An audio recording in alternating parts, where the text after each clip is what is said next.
ndenge batondi na nzela misala ikeleve banda kongola banda kolela tilelo azolela bamona inga yuma menga nazaka yuma te je m'engage à user de tout ce qui est en mon pouvoir pour que les erreurs du passé ne se reproduisent plus Esengozali ya baimboka esengozali ya basentinelle nyoso ya République démocratique du Congo bandeko boko na biso libanda ya Congo bandeko ya diaspora na pesi mbote na bandeko na ngai ya mikili ya poto na boyi kotanga bamboka po ete bandeko musu babiete papa sentinelle tango kotanga France Belgique Allemagne mais obosa biso bandeko ya Suisse obosa ni biso bandeko oyo tozomi na mboka ya Canada obosani bandeko tozomi na mboka États-Unis d'Amérique pona koloba ete bakongoma nyoso oyo bozomi libanda ya mboka émission na bino e bandi po ete bozali basinzili ya mboka tozali kobeta masolo gouvernement souminwa to komitu na bandeko balandi un retard de trop bandeko bakozela ete ya solo esengeli baoyo bakokamba bayebana kasi na ngonga oyo consultation ozali kokoba bientôt ça 4 mois sans animateur et gouvernement soumis par rapport à des défis majeurs notamment guerre dans l'Est de la République démocratique du Congo social congolais passe eleki likamotali lotili qui passe likamotali mai toko ebate na Kisasa tobiti sur la province de ndenge moko ba facture et mati bato ba kofuta ba facture il y a 20 000 francs lelo ba kofuta 100 000 francs congolais fonctionnaire de l'État a kofuta matsu na ngonga kokite bandeko balandi ba comme na ba 2 mois d'arriéré et koyebanate les erreurs du passé moi na mboka Félix Tshisekedi Tshilombo lobaki esengeli to éviter yango esengeli ko éviter yango esengeli ko sala nini po ete gouvernement souminwa oyo ekokota na misala eleka na ko résoudre problème ya population voilà bandeko balandi to kota lelo na bandeko na ngai na yambi bandeko mibale na ngambo opposition mibale na ngambo union sacrée esengolo elongo na bango to sangisa makanisi pona kotonga Congo ekolo mboka na biso na yango na koleka ko présenter na loboko na ngai ya mobali mwana mboka Armand Mukulu o azali communicateur union sacrée to kobeta masona epe na pese mbote boye malamu mwana mboka Armand Mukulu Mbote ndeko Flavien Mbote na ba imboka nyonso azolanda biso. Je sais que émission est émission moelanda mara mingi. Je tiens d'abord à saluer le président de la République parce que comme vous le savez, il est de notre coutume lorsque nous sommes sur un plateau de télévision en tant que communicateur de l'Union sacrée attitré du chef Topé Sananu Mokondia Ekolo Mbote na molonga niwaye la très distinguée première dame Denise Nyakeru Tshisekedi. Ensuite, bandeko bazananga na plateau. Voilà. Pesi bango pe mbote na bandeko bazo sunga biso pe na régie, bazui pe ya bango mbote. Je sais que to ça l'émission mo malamu. Mais na lingaki na profiter na maloba nanga liboso, na éviter so ozon c'est maloba to na ko profiter. La présentation. Voilà. Merci, merci beaucoup. Moi na mboka maître Pichu Malou oyazali communicateur certifié attiré ya chef de l'État pour na koloba ete na ngambo ya union sacrée pe azali porte-parole adjoint ya action commune pour la République parti cher à Eliezer Tamboué na PC Bote pe boye madame Nazongi Selio les combattants du peuple ndeko Flavien Bote Boyo et puis na eko tombola le tata mokonza ekolo oyo biso tozali ko sala mosala étant que communicateur attitré maître Pichu Malou que je suis, sans oublier les capables de la République. Je cite ici l'honorable président Eliezer Tamboué et si Kakani Nazali porte-parole adjoint à Katia parti mon nene Acer et puis na pesa capable penso et si Kabazwami na ngomba école au Congo et puis na libanda ya mboka na États-Unis d'Amérique et surtout si Kabazwami na Suisse puis na Europe na Afrique mobimba maman oyo azali porte-parole ya Digecon na États-Unis otanga sukomo na été te ko banza été Digecon dynamique des jeunes pour un Congo nouveau aujourd'hui na Katia Acer étant que des capables. Pourquoi? Parce que pour avoir un Congo nouveau il faut être des capables. Yango moni symbiose wana sanganina tata Eliezer Tamboué les capables de la République. C'est à cause de ça. Pourquoi? Parce que l'orientation, les objectifs et qu'il n'a pas Et on a zongi si longo n'y a pas naïe les Tamboué, le président capable. Il n'a pas capable de bon sans oublier pas la la dynamique des jeunes pour un Congo nouveau et surtout la lèvre du maître. Et si Kazali, il y a eu un mot. Merci beaucoup. Voilà l'engagement opposition politique. Cette fois-ci, il faut dans un bandeko. Bandeko Oyo, Bazali, Koukambali, Ngomba, politique. Il y a mon amour qui Jean-Marc Kabound. Nabi Bangomi Balé, Pote le monde a Bango Toubete Masolo. Bazali, juriste, Bazali, avocat, Bazali, Bangamaele. Tout ce le Congo, Ozali Colombo Kanabiso, Nayango Tobi, mon amour qui tout semble à Alidor, Ozali Moko, il y a Bakambi Alliance pour le changement, on a pu s'imboter, madame. Mbote Mingi Papa Sentinelle. Permettre ngai na kene na lombango mingi kopesa makasi bongo na président national ya Alliance pour le changement na kombo ya honorable Jean-Marc Kaboun o azali bongo otage personnel ya Ndeko Chilombo o azali bongo prisonnier politique ya régime finissant, régime de pègre, régime oyoyo bazali ko répondre na ba desiderata pe ba attente ya population te to pesi makasi sikazali to keipe lisusu kopesa makasi na mama na biso la toute première dame du changement, la très distinguée maman Christine Kasongo Mikombe et sikazali maman Zwa Makasi et pourquoi pas na ba co-débatteur nangai ya poko alelo na pesi bango Makasi na pesi bango plutôt Mbote ainsi qu'à l'honorable Bazin Pembe et l'élu ya décaissé et sikazali totombelio Mbote nayo. Je pense que nous allons faire un débat républicain. Merci beaucoup. Enfin, tout à l'heure, Maître Fall Mamba, Alliance pour le changement, Moko ya Bakambi ya Lingomba, na pesi Mbote Bewoye Madame. Père comme ça, le santé à Jean-Marc Kabound des Alindengenini. Na mikolo parce que Tokoye Baté, azali prisonnier, bazali otage.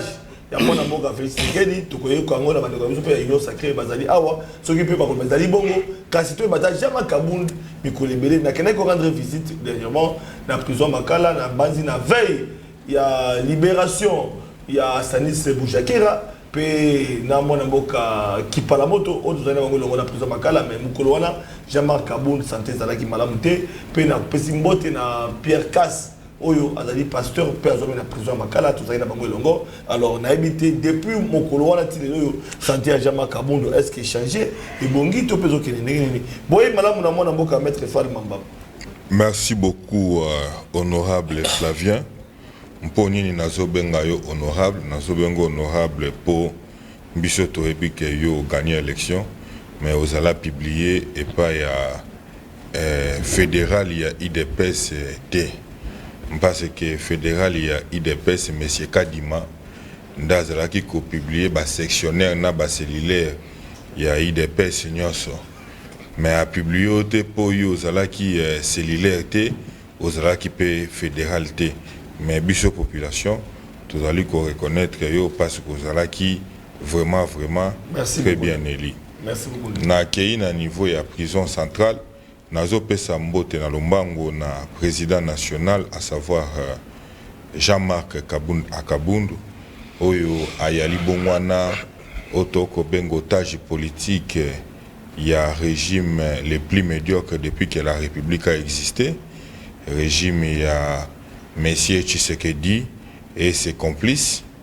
Et puis Nathalie Mingi Oto Koloba, première femme du changement, à savoir Maman Christine Kasonga Kabound. Mais na Kolobelo comment quoi Ozalaki Eli par exemple na province ya Kasai. Pona nini kovanda kunate Ozali nyonso na Kisasa Ozoya kolukanini. Wana Nathalie na lombango ndeko na biso Bazin Pembe mpe na pesi Mbote na pesi makasi mais azonga na Kasai po bana Kasai bavotaki ye bali na posa na ye ezali fierté na biso ko eba ete moko wa biso azalaki mbongo Eli ali ko sala fierté na biso to pesi force. Je vous informe ici que le président Kabound Mwanzo Tetungisaki mais sikoyo ça va voilà. Depuis les jours où tozalaki nayo mais santé ya qu'il sous moi ko tungisa mais na ebisio que na minute toko sur la sikoyo santé voilà. Azali vraiment na makasi et également na pesi mbote na bayangai bandeko wangai ndeko amana ndeko pichu na ndeko tusembe ya na ebike longo toko s'échanger lokola ba compatriotes. Merci beaucoup. Voilà bandeko balandi na pesi mbote na ba prisonnier nyoso na prison Makala oyo bazali arrêté injustement pour la koloba ete mokonza mboka fait ce que Tshilombo à reconnaître que justice na biso ezali malade.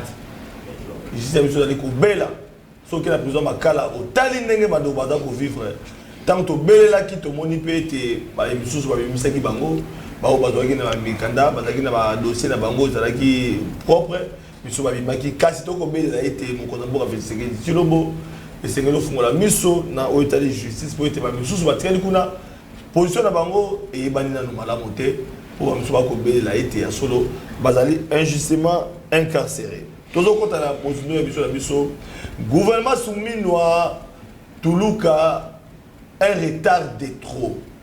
Qu'est-ce qui se passe exactement? Na Sénégal, après ma ponami, une semaine, 2 semaines, gouvernement, il ne faut pas comparer Sénégal et la République du Congo. Nous sommes un pays continent et que il y a Sénégal, il y a un régime présidentiel, il y a un régime semi-présidentiel. Des consultations de trop. Après Augustin Kabouya, comme ça la consultation, na ba présidium ba chef de regroupement pour na ko dégager la majorité présidentielle tout comme on a tout été maman Julie Toulouka yepé abandonné ba consultation population à cause de là guerre à l'est défi majeur à relever social là comme les salaires va fonctionnaire pas c'est-à-dire que les cas to ko ibaté to ko mettre ma solo mais dans le jeu première partie la mission nous avons 40 minutes avec nos invités dans le débat. Toko Yamba invité à dossier du jour moi namboka Bazin Pembe parce que boy qui était batangi tangi moi namboka Bazin Pembe honorable député provincial élu de Kessé na province ya Kasai babine azonga na Kasai a kosala ni na Kisasa Toko Yamba Bazin Pembe a correspondre à la composition ya Jean-Marc Kabundu pe ba oba ko été Bazin Pembe a kosala ni na ville province ya Kisasa olé que azala na assemblée provinciale a que ne ko défendre les populations na ye oyo mapona ki voilà toke na ngambo ya mona mboka Pichu Malou les combattants gouvernement soumis noir un retard de trop défi à relever les années belé ba ba ko za animateur et institution ba ko yeba na te ba consultation déjà tant comme le 20 oyo to ko ça 4 mois sans que tout les animateurs à gouvernement aussi longtemps batuba ko kufa na est et puis agression rwandaise vous été avec le M23 yo dali combattant à Boka o comme la makabona ndenge 3 minutes les combattants du peuple ba epaso ba ko langa na poko lelo yo ba banza été ezali na retard moko ezali ko salama oui toza ko reconnaître yango mais siko source ya retard wana ezali ni mais ezali constitution na biso Tata Flavien, ba compatriote, ba capable pense ba ko na poko. Mais ezali constitution oyo ba belligérant nde sali ezoko sala été retard et ça parce que soki tata mokonzi ya mboka azalaki na plein pouvoir na ye ya ko nommer ya ko tia na lengi o se pese mais tout ça na retard ote. Maman, c'est notre constitution. Ezali volonté à Félix Té, tozali volonté à Maman Soumino Té, to pe ba yimbo ba ko ba ko azali kokokate te. Maman wana azali mosi ya makasi pe ya boanya. Oh biso tozali ko pesa e ba fololo, to pesi ba mbe o ba lobaka. Pourquoi? Parce que azali maman o azali musala kitoko na ministère ya plan vous allez ministère moko ya monnaie ba ngo plaque tournante na kata gouvernement ba bikula ko kagité na ministère ya plan ko ba eta ko kagité na ko kité nani parce que 145 territoires zali ko talisama na bayi kongomani panso ba ko sepela ba ko mona ba école zali ko tongama ba ko mona ba hôpital zali ko sala ba ko mona ba nzele zali ko sala na kata 145 territoires ya biso akoko omoni Congo est Kinshasa te, tout ce qui a erreur du passé. Ça fait partie des erreurs du passé. Comment on a été Congo, et Zali Boy Kinshasa. Mais là, honorable Bazin Pembe, Azali est l'idée de Kessé. Mais c'est-à-dire qu'il y a des représentés Congo, mais Congo, dans la phase, il y a Kassai. Mais alors, si il y a des bisayo que ni les écoles la makuna, il y a malamuto, il y a mabe. Mais c'est-à-dire que pour y faire dans Kinshasa, donc on a qui Kisa Congo ezali kosala biloko te maman asali mosala malamu azali choix judiciaire ou ya chef de l'état ba consultation aya ma présidium aya mayamba nayebisi yo boye suspace ezali ete tango ngai maître Pichou Malou est capable parmi les capables de la République les communicateurs à titre du chef de l'état na baka ete constitution oyo esengi ete kotumba yango voilà tozwa constitution ya sika totiana esika oui. Pourquoi? Parce que pour être problématique quand on a dit qu'on coûte en yango, ils ont gali sous-souté. Parce que si biso était gouvernement, ils allaient ici à majorité. Maintenant, tout ça c'est quoi? Toute consultation, il y a CG Kabouya, Augustin, les monaboutés du chef. Il a fait un grand travail incontestable. Mais non, mais comment omoni ko kesenisa Kabunde na Kabuya ezali ko tia bondoki na katikati. Mais pourquoi? Parce que même si Kabunde azali reconnaissant. Pourquoi? Parce que formateur oh baleka ki baleka sala 30 jours une fois renouvelable. Mais Augustin Kabouya a sali moins de ça. CG ou bien à l'intérim. Azali secrétaire général. Oyo Kabund atia qui est tant il dépend Kabund qui na IDPS.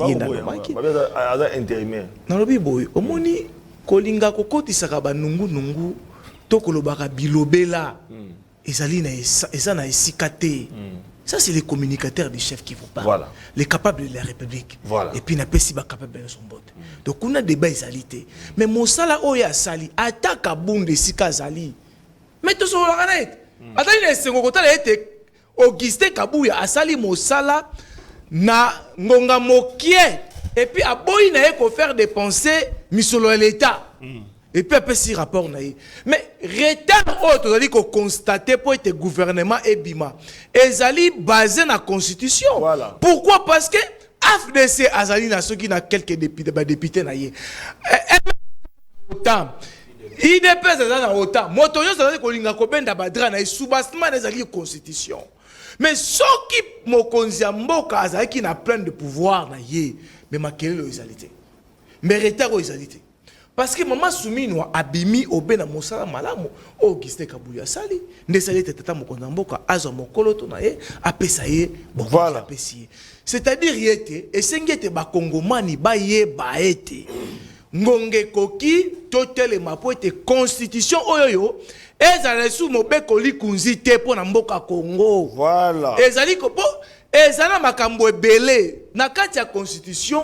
Et si Kamboke était Kamaki, toujours article 217 au tien 4, et si Kandeko, les criminels de la République, politique et économique, Kabila, et si Ka ate Kamboka Congo, Kabunda Yebiango, Tobunda na Yebitumba, simple, et si Kamoko, Bakobo Yangote, Ayebiete, les criminels de la République, ate Kamboka à travers la Constitution, ate Ayete Mboka Goïko cédé. Si qu'autant total ignon Sowana. Aujourd'hui, par conséquence, retard toujours la constitution. Et Sengiete. Merci. Et malheureusement, Oyabiso Moko, communicateur, Yamakasi, Ouazali Eli, n'a décaissé. Basé Pem Bazali provincial. Sur la nationale, on a appelé une mission. Pour être Azala Moko Yobako, mais ma projet pour retirer la constitution de côté. Tout ce qui n'a pas servi, Oyabiso Donald Kabasele, et fallait qu'il y ait fan d'Awana. Pour être Alobaete, constitution est bongi sami lisouté na ba congolais ezali constitution ba belligérant o ezali ki ete koye balolenge kani kosangisa tozonga esika moko Jean-Pierre Bemba ye o yaye Joseph Kabila komeki président ndenge tozo na royaume te yo tata no akufi soit disant tata no akufi yo comme na pouvoir lolenge kani ndesi constitution esalamaki. Voilà. Ba théâtre nyo soto ezali basé na constitution. Ce qui to tiongo na mokandi mais tozali ko tombela longonya na mama Soumino. Pourquoi? Parce que détermination au yazui par rapport à taille à gouvernement, par rapport à réduction en train de vie à gouvernement, mama Soumino biso ba capable de la République. Biso ba communicateur à titre de chef de l'État, to pesio ba mbe et puis tikala bongo. Parce que celui qui trouve une bonne femme trouve le bonheur. Éduquer une bonne femme, éduquer une femme, c'est éduquer toute une nation. Mokeli, akelaki mobali akeli mwasi po ete batonga mokili. Lelo yo tata mokonzi ya mboka atalisi yango bongo. Topesi ete mama Souminwa. Kolanda bilobe. Oh, il faut avoir la taille, le gouvernement faut avoir la taille à la République. Voilà li makanisi ya bondoki. Merci. Kolanda yango te parce que peuple congolais a perçu confiance. Merci, Maître Bichumalou. Merci. Ok, au-delà de 3 minutes. Alors, la opposition, opposition politique, les allez représentée par le parti Alliance pour le changement, il y a Jama Kabound, Wana Nazumwa Namboka, Maître Fall Mamba, Malbe Panayo. Un retard de trop ou pas? Merci beaucoup. Merci beaucoup, mon Mboka Flavien. Et Namawape Mpasi, Kota la tango de Kopichu, Ali Kozwa Maloba, mais Ali Koloba na légèreté, Mambi Maimatali République. Et Ali Soni, tango na Kota lae, Muto alaka na population, mais atika la kakaye na mwasi na ina banana. Oh. C'est une honte. Pour la population, alaka na ekala. Elle est atika la kaka. Madame n'a pas su mbote bisiko zolanda biso nandako. On parle ici d'un barricadrage où ils allaient vraiment important. Alors beli makambuya Madame Otoko Benga Tuluka. Tuluka zali ancien membre ya PPRD. Oh. D'autant plus qu'Azalaka conseiller. Non. Ancien membre de PPRD. Yoka ma révélation. Tuluka na PPRD dans l'IDPST. Oui, Azalaka Azalaka conseiller na il y a ministre Kitebi, ancien ministre Kitebi. Elle a travaillé comme conseillère Naé. Ça c'est un. Deuxièmement, je tiens à l'informer parce qu'à habiter, bilan Naé dans le ministère, il y a plan Ezalaki Nini. Les 145 territoires, Ezalaki projet initié par un ancien ministre, il y a plan à savoir ministre Mwando Simba. C'est lui l'initiateur. Il y a projet. Il y a Otoko Benga 145 territoires. Ce n'est pas Madame Tuluka. Yango Moni sur le plan, il y a exécution. Projet Wanezala très mal exécuté. Parce que l'initiateur, il y a projet, à comprenant que je ne peux plus continuer avec le régime où il y a pègre, régime il y a désespoir, régime il y a honte. Il fallait qu'il a se retirer.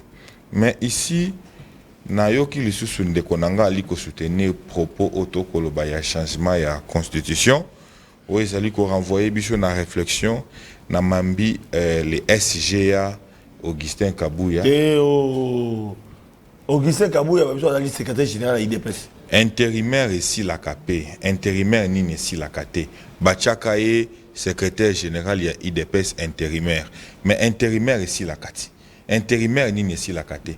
Pour ceux qu'il fallait nommer secrétaire général, Ndeko Bazan ko contredit Ngate, Bastatier Lobby c'est le président du parti qui nomme.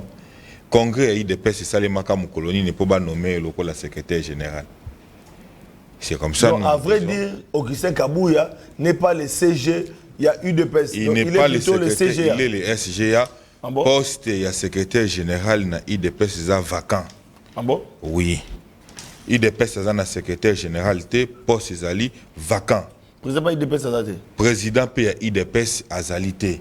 Poste P à présidence IDPS Zali vacant. Et à libre autocolba poste vide. Comprenez qu'au sein déjà Nakati y a institut, Nakati y a organisation na bango IDPS, ils n'arrivent pas à s'organiser na hauteur. Comment est-ce qu'ils peuvent être à mesure à organiser République? C'est comme ça que je comprends que Ndeko Nabiso Pichu a soutenir kaka mambi Otoko Benga ba propos il y a SGA Augustin Kabouya ndenga lobaki nini Ndeko Tshisekedi bino bokanisi o ezali mandat ya suka ezali mandat ya suka te Ndeko Pichu zala na soni. C'est une honte, je vous dis franchement. Quand vous venez ici na plateau pour nous soutenir Bosoto Yandeko Kabouya, pour nous soutenir salité Yandeko Kabouya, pour nous mambi maimatali changement de la constitution. Moi je vous dis que ça ne va pas passer. Tshisekedi a changé la constitution pour alongola mandat na 5 ans et comme à 8 ans. Ça ne va pas passer. Ça vous rêvez. Objectif peuple congolais bino bozolanda biso. Objectif ya M. Tshisekedi ezali a changé constitution et longwa mandat il y a 5 ans et comme il y a 8 ans.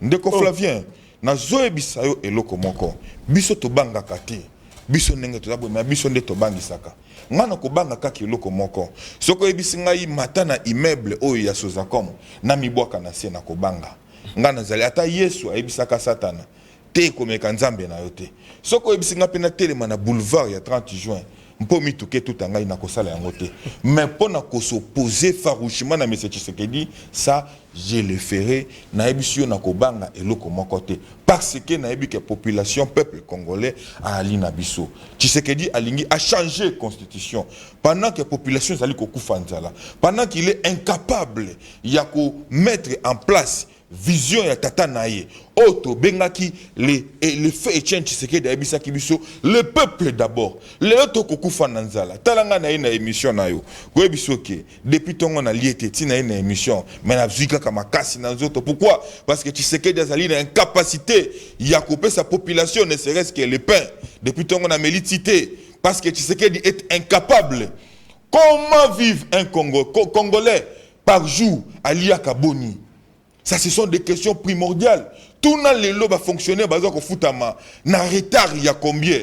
Ça sont des éléments de base. Mais lui vient ici avec beaucoup de légèreté pour nous soutenir le changement. Il y a autre que la Constitution. C'est une honte, je vous dis. C'est une honte et nous n'allons jamais mettre cela. Population éthique à la Ozagé. Si tu sais que dit, je vous dis que tu sais que dit, nous n'allons jamais de toucher à notre Constitution. Ça, je vous dis. Mais nous prenons, écoute, le pouvoir. Non! Je vous dis ceci, écoutez-moi. Le pouvoir appartient au peuple congolais. Et le peuple a le droit de les retirer quand il estime que ces messieurs c'est un aventurier. Tu sais que d'ici, il a touché à la Constitution. J'ai dit ceci. Population qui a retiré, ceux qui ont estimé que Azali Kokambali aventurier. Ceux qui population a estimé. Conditionnel. Ok, c'est bon. Nazali clair. Mais c'est comme ça que je vous dis. Si M. Tshisekedi ose de toucher na la Constitution, j'ai dit ceci. Bêtise wana et qu'on passe parce que Tshisekedi a lingi a changé la Constitution. Pour la ligne, Mambi Matali 5 ans et Longwa et comme 8 ans. C'est-à-dire, tous les mandats à Kosala Oyo, mandat à Bosoto, mandat à Bombingileki, mandat à Bombulukutu, Nyoso à Kosala Oyo et Koueya, pour avoir sous des mandats. Merci. Non, Bisso Zaliba fainéante, Zaliba inaptité. Toko Koutanana, M. Tshisekedi, Toko affronter et puis Toko mettre hors état de nuire. Ça, il faut arrêter nous, Yango. Merci. Mais dans Mambi Matali, je chute par là. Madame Oto Koloba, Premier ministre par erreur. Je vous dis, Azali Premier ministre par erreur. Parce que si l'IDPS, Azali qui est incapable de fédérer, les partis politiques qui sont autour de l'IDPS, mais c'est Tshisekedi qui est candidat indépendant. Et incapable, il y a Kosalanini. Incapable, il y a Kobimisa Premier ministre au sein de l'IDPS parce que parti IDPS, c'est là qu'on souffre dans le cadre. Bakadre Bazal, il soutient dans l'IDPS. Bakadre Bazal, il y a moins qui est puisé à l'extérieur. Madame Touloukawana, jamais quoi. Ayebi Makambo IDPS, tout n'est historique à l'IDPS. Elle ne connaît rien de l'IDPS. Voilà. Armand Moukolo, Hollandi, opposition républicaine, opposition radicale, n'habité, ils ont chapeauté, Bonamboka, donc Jean-Marc Kabound, Hollandi, maître Fall Mamba, Oyo à lobby Babiloko, il y a casse na plateau, Bino Mandego, ils ont communicateur au lobby. Un débat contradictoire. Merci. Papa Sentinelle. Je saurais comment gérer mon temps. Faut-il que je temps, je circonscrire le temps d'antenne. Je voudrais d'abord préciser une chose. Comme vous le savez, moi je soutiens les œuvres du professeur Modeste Batulukwebo. J'ai beaucoup apprécié l'attitude du professeur Modeste Batulukwebo. Face à l'agitation nyonso les kalelo pour na mayo etali kokamba maya perchoir Assemblée nationale. Batulukwebo a prouvé à la face non seulement de la communauté nationale mais aussi du monde entier que c'est un homme d'État. Dans un moto a privilégié Mingi intérêt général. Il privilégie l'intérêt général. Tango professeur Modeste Batulukwe boa outé ko sa interview moko, je crois ba confrère na bino ya actualité.cd ba lekisa kiango, et ça qui relève pe na ba média nyonso, même nous ceux qui soutiennent donc les communicateurs du professeur Modeste Batulukwe boto relève kiango nous tous. Le professeur Modeste Batulukwe a fait savoir na ba sociétaire ya Union Sacrée que il faut aussi que la mokondia ekolo la primaire des décisions en ce qui concerne la responsabilité à miner dans la institution. Parce que makambo biso tomona ki tango tomoni o PC rebimi tomoni koto sama lukonda créer ce que loko mo regroupement moro. Tomi tuna ba question ba sala ki yango pourquoi? Parce que nous avons déjà l'union sacrée. O ezana présidium, o ezana ki mosala et puis zo continuer ko sala mosala. Na deuxième mandat mo continuer to pesier résultat moko ya malamu avec une victoire écrasante. Et ça va chantage. Nous fustigeons cela dans la Union Sacrée de la Nation. Ce n'est pas important. Dans la net, dans le moment où nous sommes dans l'Assemblée nationale, la machination, ils ont continué à la machination. Ils venaient même de chasser, à outil même comme un journaliste, une plénière qui est estimée en réalité de la plénière de l'Assemblée nationale de la République. Les journalistes sont des machinations. Et là, on va tout ça, c'est une intention. De l'autre côté, au moment où le Premier ministre il faut que dans le gouvernement na taille RDC. Mais on est un gouvernement éléphatesque. Pendant que mon konzamo kazolinga, to me campero capitaliser les moyens nécessaires. Na biloko moko ezangatina pour total makambo etali social à Congolais. Les pensées modestes Batulukwe bona sagesse na ye. Na caractère na ya homme d'état aye. Mamba premier ministre ayambie na kobima na ya lobi nini. A lobby ye azo soutenir réduction ya train de vie à l'institution. Voilà comment moto a eu un souci à Mokonza Moko azo réfléchir. Moto a participé à la réforme même sur le plan de domaine Nyoso. Et à la opportunité qu'on ait une assemblée nationale comme président. Pour y aller lobby, à tiki Nyoso na boka Mokonza Moko a décidé. Oh Mokonza Koloba, yango yenda Golanda. Il n'est pas là pour le chantage. Oh ngana lingi boy, ngana bni boy. Ba désordre dans l'assemblée nationale, bitumba bunda. Pour na perchoir. Bah tu es très calme. Je le félicite. Deuxièmement, je voudrais préciser encore, moi, vous côté à Sidki. Vous savez, il y a un monsieur, honorable Moudekereza Olive. Ce type-là, il a beaucoup fait pour lui. Comme on dit en politique, bon, ingratitude est comme on comprend. Le président Bati, c'est quelqu'un qui encaisse beaucoup de coups. C'est un fin politique. Il comprend la vie politique. Encaissaranaï. Comme Azamuta Sambelara Alimbi Sarapé. Mais le type là s'est permis. Il y a qu'au joie. Mais ça, je président Batulukwe Batinde lié. Le président Batulukwe lui dit simplement ceci. Pour des questions stratégiques, d'ordre stratégique. Axe. Kabare. Walungu. Bakoki ko présenter candidat que c'était à niveau ya bureau définitif ya assemblée provinciale ya Sud Kivu. C'est aussi pour faire la balance de la géopolitique. Mais les messieurs là tellement ça mutumora message dans la trahison même dans l'élection sur les collègues Kazari mutadi boso trahi Batulukwe. Mais Bati encaissa à Limbissaï. Le type a eu audio a eu message a balancé partout et comme Gotamba partout. Or, il message moral qui clair. Et ça qui orientation. On a bien ta autorité morale à faire ça ben ngaye a ben ngapna ni papa mokondi na yo ki boye tout rien parce que mokondi a meke ko ben ngaye a meki ko zo ya mettre atiner les messages. C'est juste pour salir l'image du président Batulukwe. Dans le moment où le monsieur là était même déjà premier à ministre dans le gouvernement provincial. Le président Batou Lukwebo était parmi Azaki Motoyambo, Azaki même près à 12 députés provinciaux Oya AFDC en niveau Sud Kivu. Ba soutenir même candidature n'est pas avec estimer à ce candidat gouverneur. Mais malheureusement, famille politique naïe a posé et soutenir candidature n'a été. Tel bolingo mutaza envers yo mozo sala mabe. Et là on moussous a repréciser ça que azo mettre en cause une contribution à pauvre Batou Lukwebo na Sud Kivu na makambo etali développement Sud Kivu. Non, on doit être sérieux ndeko Flavien. S'il n'y a pas Batou Lukwebo, moto nini lisusu azo sala mingi pour na Sud Kivu.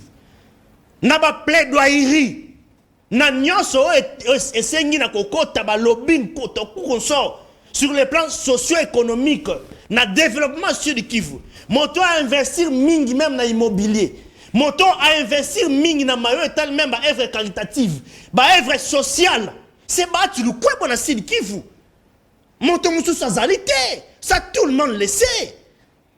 Maintenant, ce bail bien que Bati fait beaucoup. Qu'est-ce qu'il pense? Il donne des emplois au Sud Kivu. Vous terminez. Et là, il y a un retard au gouvernement. Non, attendez. Voilà, Là. Ça veut dire tout simplement que Moudekere Olive a raté l'issue occasion. Il y a resali l'image à Batou Lukwebo parce que Tolobi, parce que Prestige la chaîne Oyelandamara, mini na ba province, au monde il Sud Kivu d'abord bandeko komela yo tozo kota. Armand a annoncé qu'on a zoleka, il faut tout l'andaï. Voilà. Alors, Alinga qui coûte que coûte, a placé, moi si naïe, Azali première suppléante naïe. Na poste ya Kester, il y a Assemblée nationale Sud Kivu. Ce qui n'était pas le cas parce qu'il n'y a que Simbate. Assemblée provinciale. Voilà, Assemblée provinciale Sud Kivu. Donc, nous voulons seulement dire à messieurs, voilà pour Moudekere Olive, que Ati Kamakambwana Rosali image à Bahati. Gouvernement Simouino. Parce que Bahati, on n'a pas son niveau, Bahati pas un problème. Merci. Et quand on a fait ça, voilà, aujourd'hui 3 000 mais tu pouvais donner ta position aussi par rapport à la question de Zoloba, Hollandi, moi, Namboka, attends, c'était le gouvernement où il faut de l'autre côté, et il faut côté face à des défis majeurs à la population. Il y a sacré 30 secondes. Est-ce que Soumino inspire la confiance et les Congolais à espérer pas ces aussi-là? Avant tout, il faudrait comprendre une chose. 30 secondes. Les lots les plus médiocres de tous les régimes, les régimes qui s'est dis-moi, ça m'a étonné. Ce qui fait le mamba mtagolo bayango. Fal mamba o zomono baza parmi ba fal mamba ba mettre tout ça zomono ba pichu mal ba honorable bazin pembe. Baza parmi ba ndeko to bandi communication, bango baza bo une opposition, biso toza bo na pouvoir. Toza ba ike ba na mikene ba loba tozo potana ba communication. Ce qui fait le mamba mtazolo ba le régime le régime les plus médiocres de tous les régimes ngana oseka parce que Kabund Azam moto azaki na première ligne de défense à bateau bandeko combattre le régime et outikoli. Donc c'est contradictoire. Voilà. Même yemoko Kabund de sika vanda yebi que régime et régime malam. Mais pour des raisons d'intérêt politique aujourd'hui Kabund n'est plus sur la scène. Merci. Alors, non moni ndeko fal mamba ko babiloko. Maman j'ai dit Toulouka non. On doit être sérieux. La troisième tour de table. Pardon Flavien. Pardon. Pesa encore quelques secondes. S'il vous plaît, non nettoyez le coco. Baligny va faire un ngobé makambo pour la maman premier ministre. S'il vous plaît. Non, il va revenir. Maman premier ministre Toulouka est de l'UDPS. Ça c'est une précision. Deuxièmement, pourquoi ça ne va pas affaire reçue, exécution. Il y a PDL 145. La conception. L'exécution. Non, écoutez. Vous dérangez l'émission. Premier ministre. S'il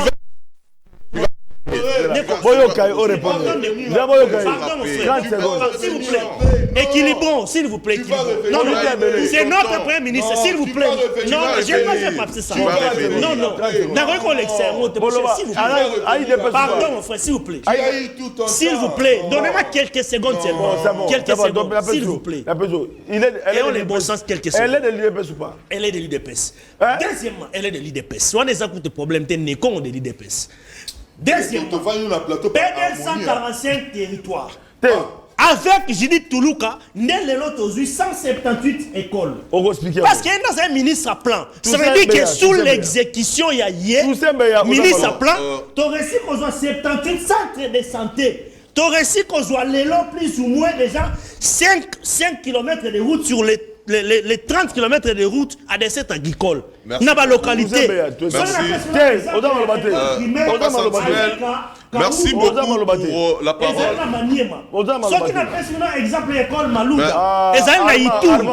C'est toujours des éléments dans la exécution à 55 territoires. Comment bien on le bakeo? Si ça le logo le ministère à plan a échoué. C'est faux. Professionnel. C'est faux. Bon, Papa Sentinelle, vous avez suivi na Bokebi Nyonso agitation ezali na plateau, nous devons quand même recadrer les choses. Émission ba kota la biso na ndako bavandi ba topé à boania maele ba kota la biso bazali. Alors on ne doit pas se donner des spectacles comme ça ba kota la biso to ko ganga na télévision, ce qui n'est pas bien. Vous savez Tshisekedi ne doit pas nous conduire en mouton de panurge et il doit éviter de gérer le pays par opiniâtreté. L'opiniâtreté, c'est-à-dire quoi? Par la volonté de Barbara, par la volonté. Le chef de l'État a la volonté. Il a la volonté. Seule la volonté ne suffit pas. Alors, ici, je vais recadrer un peu Ndekonangai Pichou Malou. Parce que... na Bible, parce que c'est la Bible. La Bible n'a pas dit c'est lui qui trouve une très bonne femme. Une belle femme. La Bible dit tout simplement celui qui trouve une femme trouve le bonheur. Bah bien wana nyonso koloba. Na landi le sous tamboké binyonso awawa. Au lieu de parler de du pays Namboka pour Namboka, lui il a parlé, il a cité le nom de son capable. Hein? Non, capable Eliezer Tamboué. Ah, capable. Non, bon, capable Eliezer Tamboué. Bon, il a cité le nom 25 fois.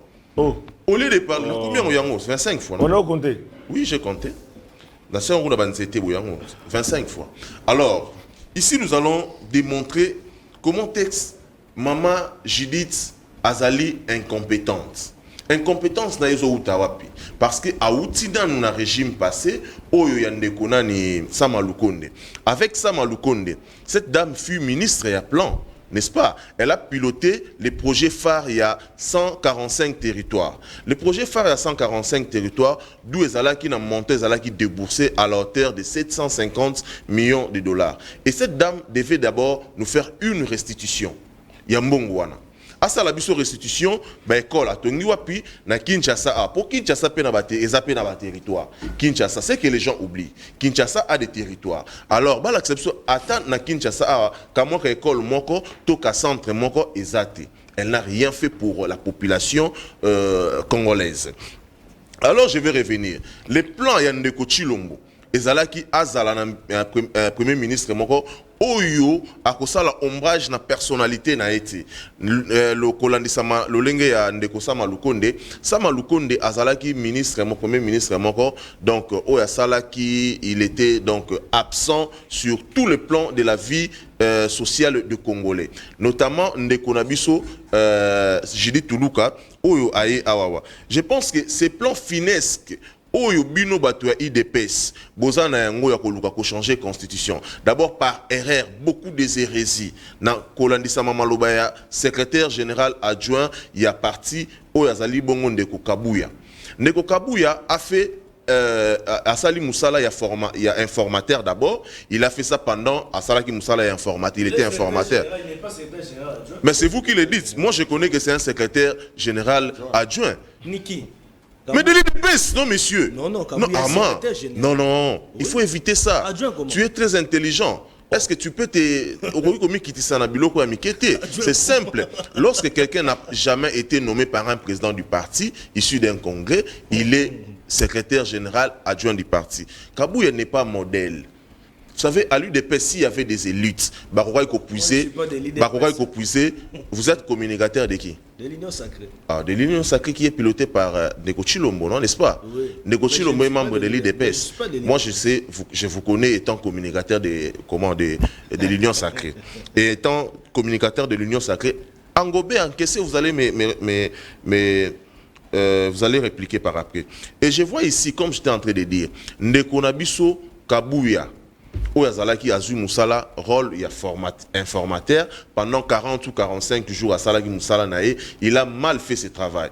Il n'a pas bien fait ce travail. Alors pendant tous ces temps-là, avec Ozoasu Moussala ya comme informateur, formateur il y a gouvernement plutôt, lorsque Baeki Gozong Selaye, papier wana il semble qu'il y avait beaucoup des erreurs parce qu'il était amateur. Avec Osala Moussala Nae bien été. Mais je constate Madame Judith Toulouka, la nomination Liboso a sali tweet qui salomé banda. Donc on comprend que et si Kazala qui ministre à plan, a sala qui logo moroté. Allez-y dans le ministère.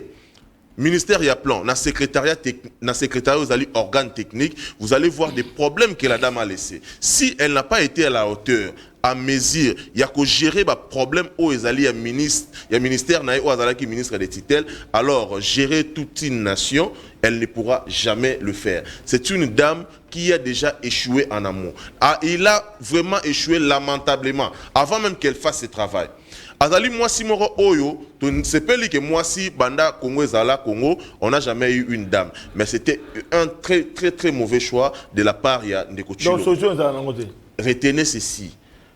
La dame Tia Kokota, Tia Kobima, il n'y aura rien de spécial que la dame pourra donner à la population congolaise. Et le changement de la constitution, Ndeko va apporter vie sociale dans la vie Nabiso, Ndeko Pesa Olipa. Ndeko Pesa yo ekobongisa prix à transport. Vous savez que depuis Ndeko Chilombo est au pouvoir, depuis la rupture entre nous et lui, parce que la rupture c'est ici, il y a une vision nette et claire.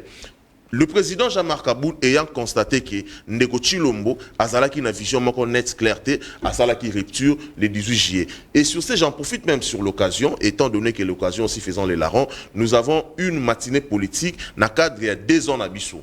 Il y a parti politique Alliance pour le changement où il a tenu le 24 au matinée organisé. Vous allez voir et dans l'imité dans siège dans Bissau, dans l'imité le plus beau siège de la République. On n'a pas de bâtiments vétustes comme de l'UDPS. Dans 11e rue sur le petit boulevard, le plus beau siège. Non, IDPS, il n'y a plus des élites, il n'y a plus des combattants, IDPS ou Etikala, ceux qui sont là, ce sont des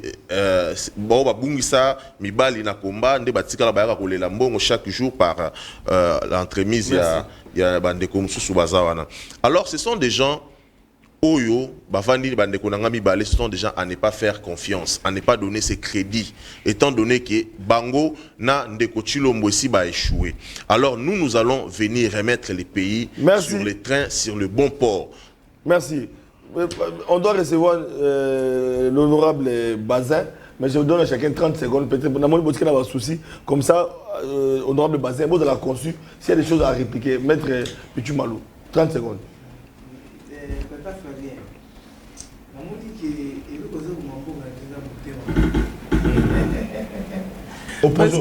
Parce que mon frère Kabound Akabound, qui est l'air président, a été président AI. Mais comment vous dites des choses comme ça? Soyons respectueux quand même de ce qu'on dit et conscients. Et c'est lui qui a nommé Augustin Kabouya comme secrétaire général. Donc, a commis premier vice-président, il y a l'Assemblée nationale. Bref, donc il n'y a pas de débat là-bas. Et puis, Kabound, ce n'est pas ici que moi, Pichu Malou, je dois contester le valeur de Kabound. On connaît. Donc, débat au bon oiseau, mais moi, il y a peut sa valeur, il y a moto, on va dire que ça, il y a Moussala, le coup, la président. On doit recevoir maître Oyo. S'il vous plaît, non, camarade, Kabound n'est pas ton ami. C'est un frère pour moi. Non, arrête. Kabound n'est pas ton ami. On ne parle pas comme ça. Non, on ne parle pas comme ça. Le président Kabound n'est pas ton ami. C'est mon frère. Non. On s'est connus avec. Non, le président Kabound n'est pas ton ami. Pour un asso qui s'aboye, ils ont dit que Moussou photo ba. Ils ont dit que les loyaux, quand la été ba ko attaquer ministre ya finance. Pour des raisons où ils ont inattendu, des antivaleurs. Pourquoi? Parce que moto dans ma projet à forage, il y a des motos à Longoli, à commission on a 1400. Nous avons une moto à sala forage na Congo central grâce au vice-gouverneur. Forage industriel Et ça n'a pas l'air de fourrage au Bako Sarek. Ce sont des fourrages de valeur. C'est grâce à lui, avec régie financière na biso et l'autre mission de côté na Katamboka na biso Congo. Pourquoi? Parce que Nicolas Kazadi a l'homme de rigueur. Mais au moment où on a la télévision, manipulé, on critiquer, quand on a critiquer, merci. Conscience. Pour dire quoi, Papa Tantinelle, s'il vous plaît. Au moment où les minutes et belle, moi j'étais. On a un dossier du jour avec l'honorable Bazin Pembe. Je sais que aux autres vous recevez rien, mais minute est aussi là. Mais il faut tout le monde compléter. Voilà. Maître Fan. Dans la même logique. Maître Fan. Naza pour rappeler intérim éternel et Zarakate. Intérimaire et bandaka quelque part et s'il a capé quelque part. Noma qui est Azalaki secrétaire tant qu'on n'a pas encore nommé conclusion mon cher ami, j'ai beaucoup de conclusion non je ne dérange pas non on se conclut tout ça mettre fin population il faut retenir que monsieur Augustin Kabouya Azali secrétaire général adjoint à IDPS il n'y a pas débat poste ya secrétaire ya secrétariat général ya IDPS ezali vacant na poste ya présidence je vous ma candidature je rappelle aussi que les monsieur Kabouya tanga kendaka kotika rapport et monsieur Tshisekedi a zongi cela parce que rapport on est à la carte interne à faute d'orthographe non je ne pouvais même pas laisser passer ça ici, il a prouvé à suffisance des capacités de présenter un rapport concis et vrai. Je vais préciser aussi et il faut pas quand même dire des faussetés comme ça population congolaise atikala otokolo ba concentré na mambi matali ba valeur ceux qui le bi otala ba conflit o ezali ko leka ba guerre ya parler entre ndeko na biso ya mopanzi ya IGF na ndeko na biso mopanzi ya ministre ya finance ezali biloko ezali kotonga mboka te or mboka il fallait tikala basé sur ma valeur otokoloba et ko faire avancer république ndeko otokoloba IGF a respecté mambima et matali ba attribution oyo esengeli enquête matali enquête ezalaka secrète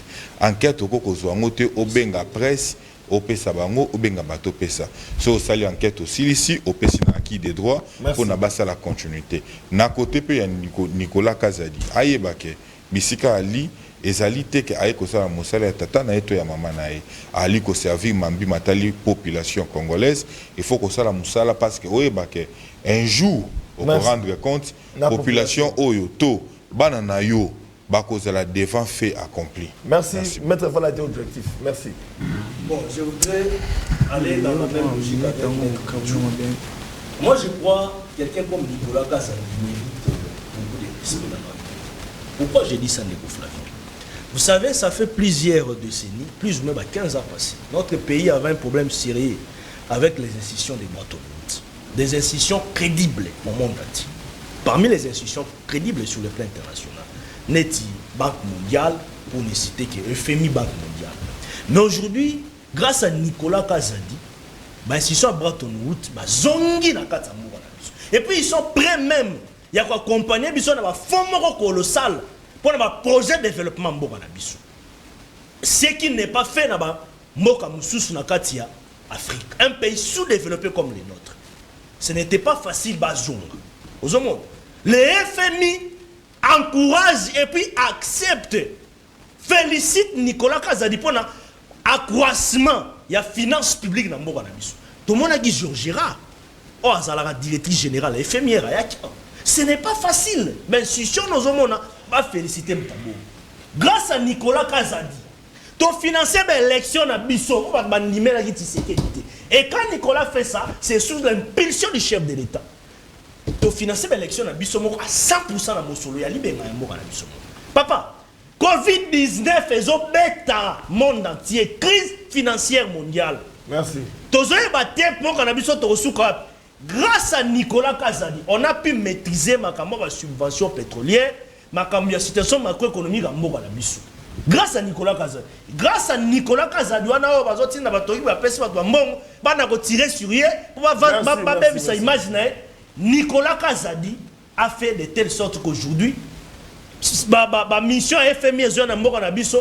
Ah mais même sorti na 6e revue. Ce qui n'a jamais été le cas dans notre pays. Merci. Ça veut dire que ce monsieur là, il faut te respecter. Bazo na makambo sur facturation non. Les projets là, on va et ça projet outil dans le ministère du développement rural.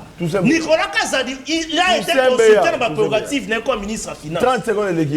Armand, on doit recevoir Bazin Pembe. S'il vous plaît. Amatissi excédent au lieu de 1000 forages, comme 1400 forages. Nicolas fait quoi de mal à ça? Tout simplement. Balampade wa bazolo ba plus de 2000 lampade. Armand. On doit communiquer avec le sacré Toyoki. Toyoki donc opposition. Eza nani na matadia. Pas comme ça, Nicolas fait quoi? Nicolas n'a fait que son travail. Moi je vois Papa Sentinelle. Tirer sur Nicolas, ce n'est pas bon. Vous savez, nous avons Tozalika Kanamboka Moko Tobengi République démocratique du Congo. Mbongo Toko Kaka détournement ici et là, les alimbongo yaba contribuables congolais. Les alimbongo yaba contribuables congolais. Alors je pense que si il faut un peu recadrer les choses, ndeko Tobengi Nicolas Kazadi, Azali Bongo, Bato, Bako Bengaka na Lopoto, ordonnancier. Yé Azali Wana Moussala na Ezali Kaka Kobimisa Mbongo. Par pays à IGF pas allé na part, il y a contrôle, ou il y a bengi contrôle a priori, a posteriori et concomitant. Asali ou aruiko sala musala nae. Mais ezali na moto moko, o tisiko son silence, nezali koti kabiso perplexe. Ezali ndeko ubota. Il doit également venir se justifier. Mais les cas échéants, il y a ndeko Nicolas Kazadi, je pense que j'estime si il est pour quelque chose, je pense que la justice va s'en saisir. Mais je crois bien qu'un ordonnancier a sous-karakakana ordonné décaissement Yambongo et Sili à Sukiwana. Mais des acharnements contre des individus encore de personnalité, ça n'avance pas, ça ne fait pas avancer la République. Merci. Je pense, j'ai dit. Nous passons quelques minutes, on va terminer avec Maître Bazin Pembe. Dossier du jour, c'est parti, la transition Toyamba. Honorable Bazin Pembe, élu de décaissé dans la province de Kasai, Wapi Touzali, na chef fouillé, il y a Chikapa, Touzako Yamba. Banome o dirige mabe Okoloba Kongole azali mumbute Okoloba Yonani potoloba de Okoloba Babote osali elokote Okoloba Banome o yidi mbokwa leta Okoloba Kongole azali kisengite Okoloba. Voilà, dossier du jour, c'est avec l'honorable Bazin Pembe, élu de décaissé tout dans la province de Kasai. Chef-lieu Chikapa. Moi, je suis basé Pembe Boye Malamu. Na yamba yo na casquette, il y a communicateur, il y a union sacrée. À un moment donné, au créer courant na yo, la carte, il y a un communicateur. Tu n'étais pas d'accord avec certaines choses. Et aujourd'hui, Bazin Pembe est élu député provincial, bien que le communicateur est belé ma ponami, mais il y a quand même oleki na ma ponami. Impressionnant. Merci beaucoup Ndeko Flavien pour l'invitation. Na lingipe na félicité yo de loin place nazaki na décaissé. Merci. Cela ko apprendre que au salarié campagne na bien malheureusement ba élection ba résultat et bimaki na lolengo et bimaki bon courage. Merci. 2028 ezali et vous deviez vous préparer. Je vis ba image na ba décision ba parti politique ne veut pas creuser à l'intérieur.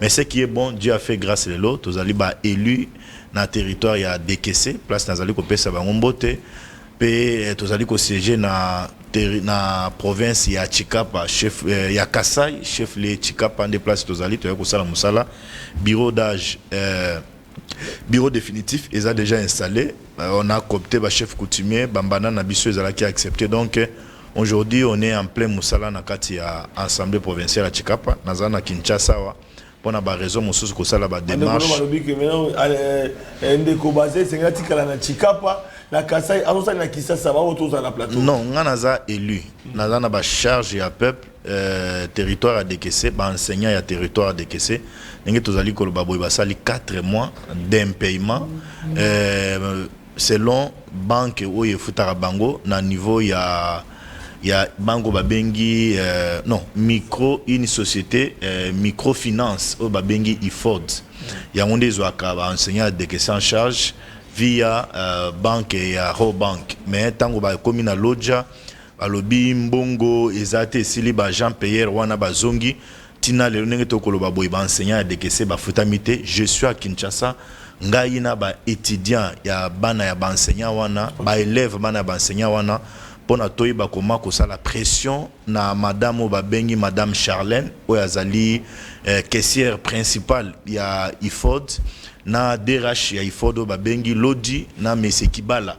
Donc il faut tout continuer pression avec banque au babengi Robank pour ne pas enseigner de caisser et faut avancer pourquoi je suis syndicaliste to député parce que au lembate ko plaider pour la population.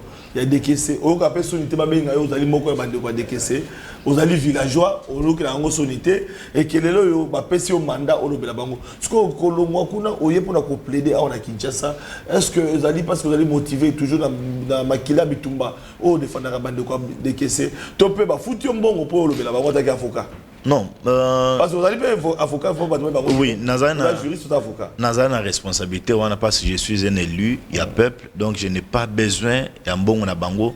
Confiance au bango parce que les copains sanga yangwa des alliés charge pour nangai. Donc Nazalia pour na kolobela. On dit Flavien, je suis allé à décaisser.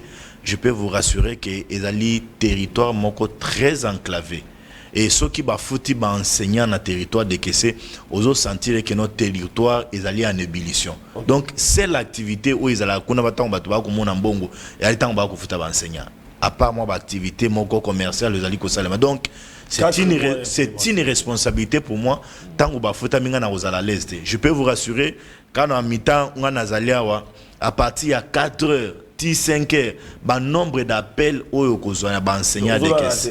Donc aux animaux à l'aise. Je suis appelé à Koyebisa ba autorité, Koyebisa bande ko ya Robank, ba ya ko s'expliquer pourquoi mbongo ya enseignant ba décaisser, il y a décaissé comme une lodjate, pourquoi madame Charlène caissière principale, il faut de azali ko bloquer mbongo ba to décaisser, pourquoi DRH il y a Iford, monsieur Lodi, Bazali ko bloqué mbongo a décaissé, y compris certains messieurs Kibala. Donc ils doivent s'expliquer dans l'urgence. Député élu a décaissé. Évidemment, ils doivent s'expliquer dans l'urgence parce que Nami Kolo O Ezali Koya, je leur annonce à partir de lundi, nous allons faire des marches.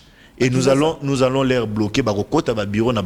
Nous allons bloquer même la banque Robank. Ils ne vont pas travailler si nous ne voyons pas clair dans Makambo et Tali Makambo de caisse. Et donc, Bazo Makambo n'a pas eu sérieux. On a marqué le mouvement citoyen. Donc, même à celui qui a deux, on est capable de paralyser Bango Basala Moussalate. Parce que Bandeko wana bazali ko souffrir. Je peux vous dire, certains étudiants, les lobazo risquent de rater session. Parce que papa n'a pas futamité. Certains élèves vont rater les interrogations parce que papa n'a pas enseigné dans le territoire de Kessé futamité. Donc, moi je ne peux pas dormir paisiblement dans le béton nangai tant électeur bazali ko souffrir. Et donc, je suis hyper déterminé à trouver une solution. Ce que nous allons aller. Merci parce qu'on a suivi à décaisser au tali caméra. Au lancé message dans la population de Kessé, je rappelle que vous êtes de l'Union Sacrée, et puis un message dans ma compatriote par rapport à deuxième mandat du chef de l'État au Boumouye Mayo pour que à l'égal sous autant de caméras au petit message.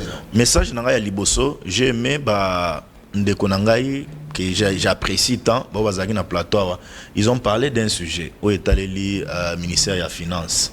Kazadi c'est aujourd'hui la rigueur des Ezali Kosale Keno Batoba va critiquer Nicolas Kazadi. Je peux vous rassurer, Ndeko Flavien, que Moutounion surtout à Zarana ba erreur naie, mais prendre les gens, les jeunes gens, leur donner des moyens, de l'argent pour venir insulter Nicolas Kazadi, pour venir traquer Nicolas Kazadi comme si c'était un vulgaire, ça il faut condamner. Je rappelle aux gens que l'inspection générale et la finance et Salamoussala Nayango. Ça, on n'en disconvient pas. Mais ils doivent aussi laisser Nicolas Kazadi travailler. La lingité, guerre où ils allaient entre Nicolas Kazadi et IGF, ça n'honore pas la République parce que ce sont institutions moko. D'abord, IGF, ils allaient attacher la présence de la République. Finance, ils allaient ministère moko nakati ya gouvernement ya mboka na biso. Donc, to lingité biloko wana na ko senga na ndekoji la lingette, il doit cesser de manipuler certains jeunes gens ou azotinda bango le loba s'en prendre à Nicolas Kazadi, c'est pas une bonne chose.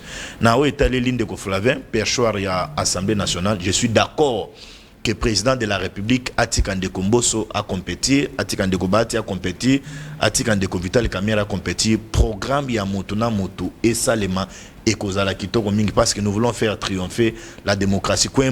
Un candidat unique, c'est une erreur.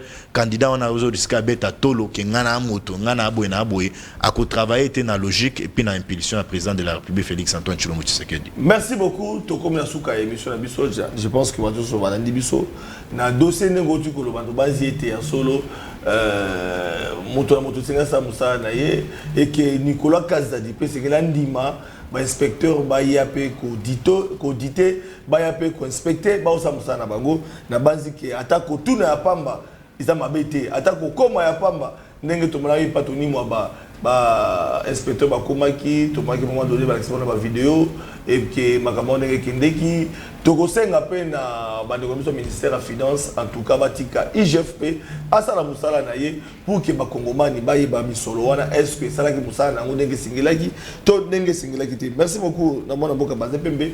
Merci na bande ko na ndeko ya ba tout sembe ya Alidor Alliance pour le changement, maître Fall Mamba également. Tomaki maître Pichou Malou porte-parole adjoint ya Asseur Action Commune pour la République. Peut-être Armand Moukoulou, mon co communicateur et Union Sacré.